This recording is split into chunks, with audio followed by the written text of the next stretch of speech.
નમસ્તે વિદ્યાર્થી મિત્રો, ગોંડલ ગંગોત્રી સ્કૂલ ઓનલાઈન એજ્યુકેશનમાં તમારું સ્વાગત. હું ગોસાઈ કેતન. આજે આપણે સામાજિક વિજ્ઞાનની અંદર પાઠ ચોથો એનો આગળનો ટોપિક છે, એનો અભ્યાસ કરશું. આજનો આપણો વિષય જે છે તે છે મુસ્લિમ લીગની સ્થાપના 1906. હવે મુસ્લિમ લીગની જ્યારે સ્થાપના થઈ ત્યારે ભારતની અંદર વાઇસરોય તરીકે મિન્ટો અને વજીર તરીકે જેને કહેવાય મોર્લે, એટલે કે આખું તમે બોલો તો મોર્લે મિન્ટો. મોર્લે હતા એ વજીર હતા, વાઇસરોય મિન્ટો હતો. આ સમયે આ લોકોનું એવું ઈચ્છવાનું હતું કે ભાઈ હિન્દુ મુસ્લિમને જો અલગ કરવામાં આવે, બે વચ્ચે જો ભેદ રેખાઓ ઊભી કરવામાં આવે, વેમનસિયા એટલે વેરઝેર જો વધારવામાં આવે તો આપણે જાજુ સમય શાસન ચલાવશું. એટલે મિન્ટોએ, વાઇસરોય મિન્ટોએ એને શું કર્યું હતું કે ભાઈ જે મુસ્લિમ રાજકીય જે નેતાઓ હતા એનો પક્ષ લેવાનું ચાલુ કર્યું, એના વખાણ કરવાનું, એનો પક્ષ લેવાનું કે ભાઈ તમે આ કહો છો એ બરોબર છે, આ છે તે. કારણ કે એ લોકોની એવી નીતિ હતી અંદરથી કે આ લોકોને રાષ્ટ્રીય કોંગ્રેસ, આપણી એક મુખ્ય દેશ સ્વતંત્ર કરવા માટેની એકમાત્ર સંસ્થા હતી રાષ્ટ્રીય કોંગ્રેસ, જે આખા દેશવ્યાપી હતી અને સંગઠિત હતી. હિન્દુ મુસ્લિમ બધી કોમના લોકો છે એ જ જેને કહેવાય દેશની સ્વતંત્રતા માટે ચળવળ માટેની જો મુખ્ય સંસ્થા હોય તો એ રાષ્ટ્રીય કોંગ્રેસ. હવે મિન્ટોએ આ રીતે જેને કહેવામાં આવે કે આ લોકોનો સપોર્ટ દેવાનું શરૂ કર્યું. એટલે બન્યું કેવું તો કે ભાઈ સપોર્ટ દેવાનું તો શરૂ કર્યું, પણ એનાથી જેને કહેવામાં આવે મુસ્લિમોને ફોસલાવવામાં, સમજાવવામાં આ લોકો સફળ રહ્યા. મિન્ટો અને એની સાથે એક અંગ્રેજ એટલે કે ઇંગ્લેન્ડના એક ખાનગી મંત્રી હતા ડનલોપ સ્મિથ, એ બંને આ લોકોને સમજાવવા માટે કે મુસ્લિમનું એક જે સંગઠન હતું એને સમજાવવામાં સફળ રહ્યા.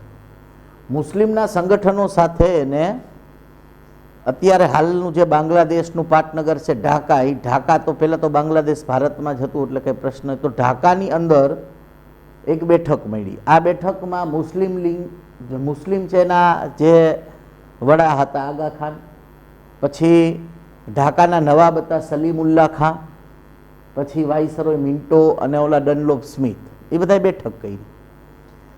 જે વાતચીત ને બધું થયું એમાં એવું નક્કી કર્યું કે ભાઈ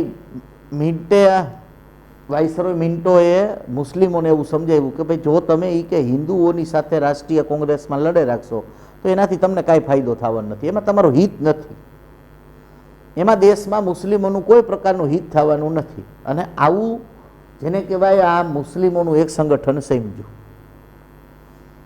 જેને કારણે મિન્ટોએ એને એમ કીધું કે ભાઈ તમે છે ને અલગ મતદાન મંડળની માંગણી કરો, તમે પોતાનો અલગ રાજકીય પક્ષ સ્થાપો, તમે રાષ્ટ્રીય કોંગ્રેસ આરે રિયોમાં.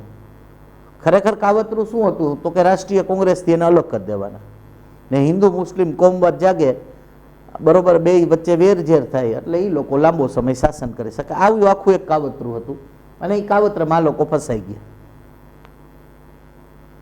આગા ખાન, ઢાકાના નવાબ સલીમુલ્લા ખાન, આ બધાએ એક અલગ સંગઠનની માંગણી કરી. એટલે આ લોકો તો પહેલેથી તૈયાર જ હતા, કારણ કે એનું જ આખું કાવતરું હતું. એટલે એ લોકોએ એક અલગ આખું મંડળ આપી દીધું, આખું એક અલગ જૂથ કરી નાખ્યું અને એક નવી પોતાની સંસ્થાની સ્થાપના કરી 1906માં, જેનું નામ રાખ્યું મુસ્લિમ લીગ. એટલે હવે બે મુખ્ય સંસ્થાઓ થઈ જે રાષ્ટ્રીય ચળવળમાં કામ કરે છે. પહેલી તો કે રાષ્ટ્રીય કોંગ્રેસ જે સર્વ પ્રજાની છે, આખા હિન્દવાસીઓની છે, અને એક મુસ્લિમોની હવે અલગ થઈ ગઈ જેનું નામ હતું મુસ્લિમ લીગ. મુસ્લિમ લીગે ત્યાર પછી 1906 પછી ભારતમાં હિન્દુ અને મુસ્લિમોની એકતા છે એ બહુ ઓછી જોવા મળી, પછી અલગ જ રહ્યા. મુસ્લિમ લીગ શું કરતી તો કે ઘણા મુસ્લિમોના જે નેતાઓ હતા ને એ રાષ્ટ્રીય કોંગ્રેસમાં માનતા હતા, એટલે રાષ્ટ્રીય કોંગ્રેસમાં જતા હતા. એટલે મુસ્લિમ લીગે શું કર્યું, જે દિવસે રાષ્ટ્રીય કોંગ્રેસનું વાર્ષિક અધિવેશન હોય તે જ દિવસે અને તે જ સમયે મુસ્લિમ લીગનું અધિવેશન એ રાખતા. એટલે મુસ્લિમ કોઈ નેતા છે ને એ ત્યાં જઈ જ ન એક રાષ્ટ્રીય કોંગ્રેસમાં, ફરજિયાત અહીંયા જ આવે. એટલે એ રીતે જેને કહેવામાં આવે આવી રીતે એને મુસ્લિમોને છે એ આખા અલગ કરી નાખ્યા. એટલે હવે બે અલગ આખી જેને કહેવાય રચનાઓ જ થઈ ગઈ.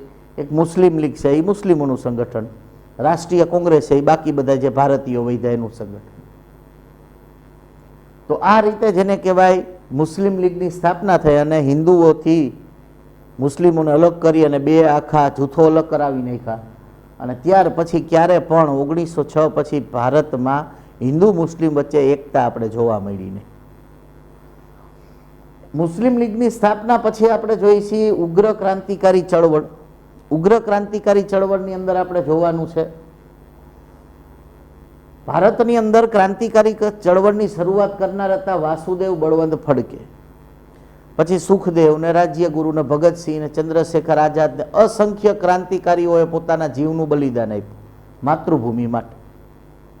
અસંખ્ય. આપને ખબર છે રાષ્ટ્રીય કોંગ્રેસ જે હતું, રાષ્ટ્રીય કોંગ્રેસની 1907માં બેઠક થઈ સુરતમાં, વાર્ષિક અધિવેશન ભરાણું. હવે જે વાર્ષિક અધિવેશન ભરાણું ત્યાં બે વિચારસરણીઓ અલગ થઈ ગઈ, નેતાઓ વચ્ચે મતભેદ થયો. ઘણા નેતા એમ કહેતા હતા કે ભાઈ આપણે છે ને અંગ્રેજો પાસે રજૂઆત કરવી જોઈએ, આજીજી કરવી જોઈએ, અરજીઓ કરવી જોઈએ તો આપને સુધારા આપે. અને ઘણા નેતાઓનું એવું કહેવાનું હતું કે ભાઈ દેશ આપણો છે, આપણે જે સુધારા જોતા હોય એ આપણે માંગવાની જરૂર નથી, લેવાની જરૂર છે. એક એવા ક્રાંતિકારી વિચારવાળા હતા. તો કોંગ્રેસ સુરતની અંદર જે કોંગ્રેસ મહાઅધિવેશન ભરાણું એમાંથી બે વિચારસરણી અલગ પડી ગઈ. એક થઈ ગયું મવાળવાદ, એક થઈ ગયું જહાલવાદ. મવાળવાદ એટલે ઢીલો પોચો ગ્રુપ, આજીજી કરવી, અરજીઓ કરવી, માંગણીઓ કરવી, રજૂઆતો કરવી એવું ગ્રુપ. અને જહાલવાદ એટલે એવું ગ્રુપ કે એમાં ઉગ્ર ક્રાંતિકારી પ્રવૃત્તિઓ કરવી. જેનું સ્થાપકો હતા ત્રિપુટી, લાલ, બાલ અને પાલ. લાલ એટલે લાલા લજપતરાય, બાલ એટલે બાલ ગંગાધર તિલક અને પાલ એટલે બિપિનચંદ્ર પાલ, જે ક્રાંતિકારી વિચારોમાં માનતા.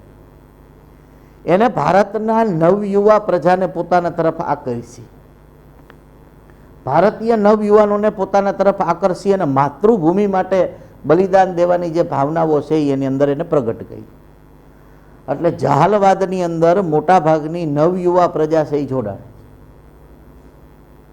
હવે એક ખૂબ જ એવા ક્રાંતિકારી જેને આપણે ઓળખીએ છીએ લોકમાન્ય તિલક, એટલે કે બાળ ગંગાધર લોકમાન્ય તિલક, એને તો ઉગ્ર અને સ્પષ્ટ શબ્દે જણાવી દીધું કે સ્વરાજ મારો જન્મસિદ્ધ અધિકાર છે અને તે લઈને જ હું જંપીશ, ત્યાં સુધી મને હક નહીં થાય. મારો જન્મસિદ્ધ અધિકાર છે સ્વરાજ, મારો દેશ મારે પ્રાપ્ત કરવો એ મારો અધિકાર છે અને ત્યાં સુધી હું બેહીશ નહીં. તો આવું જે નવયુવા વર્ગ છે, આવી જે નવચેતના જાગી, આવું જે ઉગ્રવાદી એક પક્ષ છે એ અલગ પડ્યો અને એને દેશની અંદર આવી ઉગ્ર ક્રાંતિકારી ચળવળની શરૂઆત થઈ. જે સાચા અર્થમાં ઓમ જોવામાં આવે તો એક અલગ જ મવાળવાદીઓ, આજીજી, અરજીઓ એવું કરવાવાળા, એટલે ટૂંકમાં બંધારણના રસ્તે ચાલવાવાળા, અને ઓલા છે ઈંટનો જવાબ પથ્થરથી આપવાવાળા. તો ઘણી એવી સંસ્થાઓ હતી જે ઉગ્ર ક્રાંતિકારી ચળવળો અને રાષ્ટ્રને આઝાદ કરવામાં મહત્વનો ભાગ ભજવતી હતી, પણ વધુ પડતી આ સંસ્થાઓનું મુખ્ય કાર્ય હતું નવયુવાઓને ઉગ્ર ક્રાંતિકારી ચળવળની અંદર જોડી અને ઈંટનો જવાબ પથ્થરથી કેમ આપવો. અને સ્વરાજ જે છે એ કાંઈ આપણે ભીખમાં નથી લેવાની, સ્વરાજ આપણો અધિકાર છે ને એ આપણે મેળવવાનો છે એવું માનનારી સંસ્થાઓ આ હતી. અલગ અલગ રાજ્યોમાં સંસ્થાઓ કાર્ય કરતી હતી, નવયુવાઓને સંગઠિત કરી અને ક્રાંતિકારી પ્રવૃત્તિઓને વેગ આપતી હતી. જેમાં મિત્ર મેલા સોસાયટી, અભિનવ ભારત સમાજ, અનુશીલન સમિતિ, અંજુમને મુહિલ્લાને વતન, ઇન્ડિયન પેટ્રિયોટ્સ એસોસિએશન જે પાછળથી ભારત માતા તરીકે એ સંગઠન ઓળખાણું. આવી સંસ્થાઓ જે છે એ જેને કહેવાય દેશની અંદર ક્રાંતિકારી પ્રવૃત્તિઓને વેગ આપવાનું, ક્રાંતિકારી પ્રવૃત્તિઓને આગળ ધપાવવાનું, નવયુવાનોમાં નવી ચેતનાઓ જગાડવાનું, એને ક્રાંતિકારી પ્રવૃત્તિઓ જે છે એની ટ્રેનિંગ આપવાનું સરસ એવું કામ કરતું. બીજી બાજુ આવા ક્રાંતિકારી વિચારો, આવી નવચેતનાઓનો ફેલાવો કરવા માટે, દેશની પ્રજાઓને જાગૃત કરવા માટે વર્તમાનપત્રો, સામાયિકોએ પણ મહત્વની ભૂમિકા ભજવી, જેને અંગ્રેજ સરકારની અન્યાયકારક નીતિઓ વિશે લોકોને જણાવ્યું. પણ ત્યારે પાછા આપણા સમાજમાં શું હતું એજ્યુકેશનનું ઓછું પ્રમાણ હતું, શિક્ષણનું ઓછું પ્રમાણ હતું. એટલે છાપું ને મેગેઝિન સામાયિકો વાંચવાવાળાની સંખ્યા 5% 4%. એટલે એનાથી પણ જાગૃત, ભલે પછી એ બીજાને વાત કરે, સંગઠન કરે, ભેગા કરે, તો એનાથી થવાનું તો છે જ. સંધ્યા, યુગાંતર, નવશક્તિ, વંદે માતરમ, કેસરી, મરાઠા જેવા અસંખ્ય અલગ અલગ ભાષાઓમાં વર્તમાન પત્રો અને સામાયિકો છે એ પસાર થતા, જેનો મૂળ ઉદ્દેશ્ય હતો ભારતની પ્રજાને જાગૃત કરવાનો, ભારતની પ્રજાને રાષ્ટ્ર પ્રેમ છે એ જગાડવાનો, ભારતીય પ્રજામાં રાષ્ટ્ર પ્રત્યેની ભાવનાઓને ઉજાગર કરવાનું કામ હતું. જેને આપણે કહીએ છીએ ને કે કલમમાં એ શક્તિ હોય છે કે ગમે ત્યારે ક્રાંતિ લઈ આવી શકે, તો પણ વર્તમાન પત્ર જે છે એને પણ લોકોના જે વિચારો છે એમાં ફેલાવો કરવાનું ખૂબ મહત્વનું કામ આ બધા વર્તમાન પત્રો અને સામાયિકોએ કર્યું.